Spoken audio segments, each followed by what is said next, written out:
Hi friends, இந்த வீடியோவில் நம்ம எதை பற்றி பார்க்க போகிறோம்னா, தமிழக வெற்றி கழக தலைவர் முதலமைச்சர் திரு சி ஜோசப் விஜய் அவர்கள் தலைமையிலான புதிய அமைச்சரவையில் மொத்தமாக 33 பேர் அமைச்சர்களாக பதவியேற்றிருக்கிறாங்க. ஏற்கனவே கடந்த மே 10ஆம் தேதி அன்னைக்கு 10 அமைச்சர்கள் பதவியேற்றாங்க, முதலமைச்சர் உட்பட. இன்றைக்கி மே 21ஆம் தேதி மொத்தமாக 23 பேர் அமைச்சர்களாக பதவியேற்றிருக்கிறாங்க.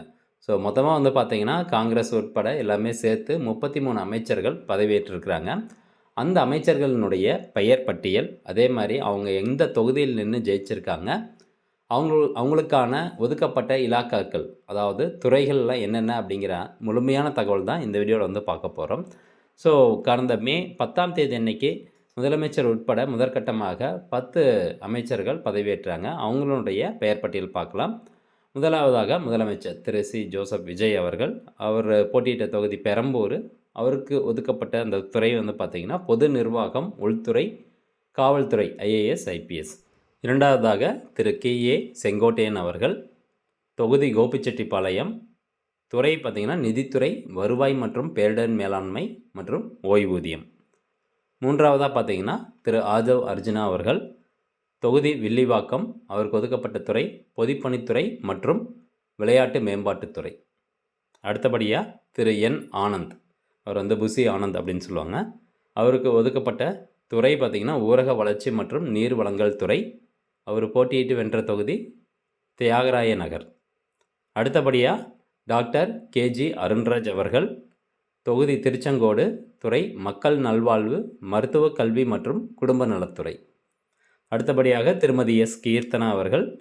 தொகுதி சிவகாசி தொகுதி. துறை தொழில்துறை மற்றும் முதலீட்டு ஊக்குவிப்பு. அடுத்தபடியாக திரு பி வெங்கட்ரமணன். தொகுதி மயிலாப்பூர். துறை பார்த்திங்கன்னா உணவு மற்றும் நுகர்வோர் பாதுகாப்புத்துறை. எட்டாவதாக திரு சிடிஆர் நிர்மல்குமார்.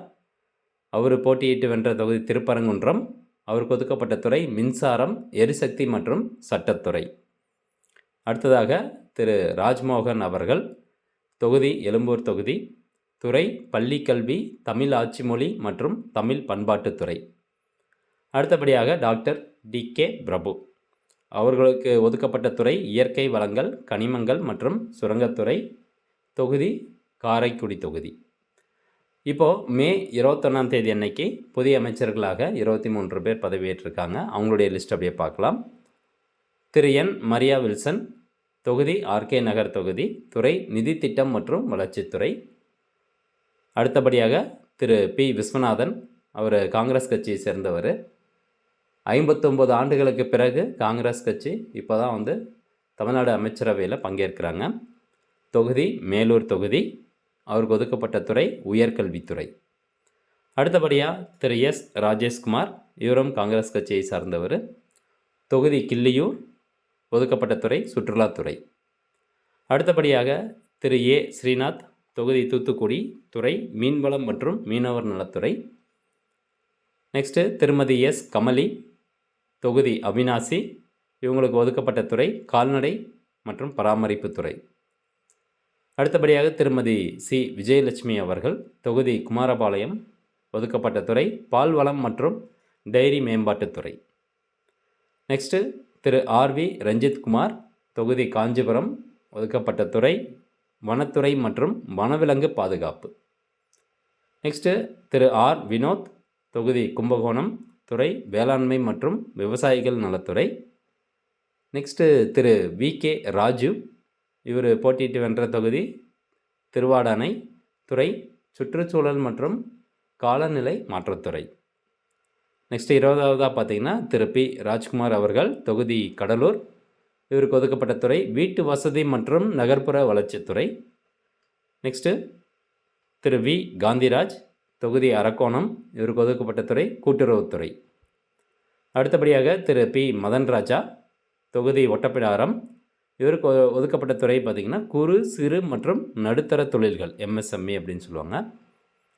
நெக்ஸ்ட்டு திருமதி கே ஜெகதீஸ்வரி. தொகுதி ராஜபாளையம். துறை சமூக நலம் மற்றும் மகளிர் மேம்பாட்டுத்துறை. அடுத்தபடியாக திரு எம் விஜய் பாலாஜி. தொகுதி ஈரோடு கிழக்கு. துறை கைத்தறி, துணி நூல் மற்றும் கதர்துறை. 25ஆவதாக திரு டி லோகேஷ் தமிழ்ச்செல்வன். இவர் போட்டியிட்டு வென்ற தொகுதி ராசிபுரம், துறை வணிக வரிகள் மற்றும் பதிவுத்துறை.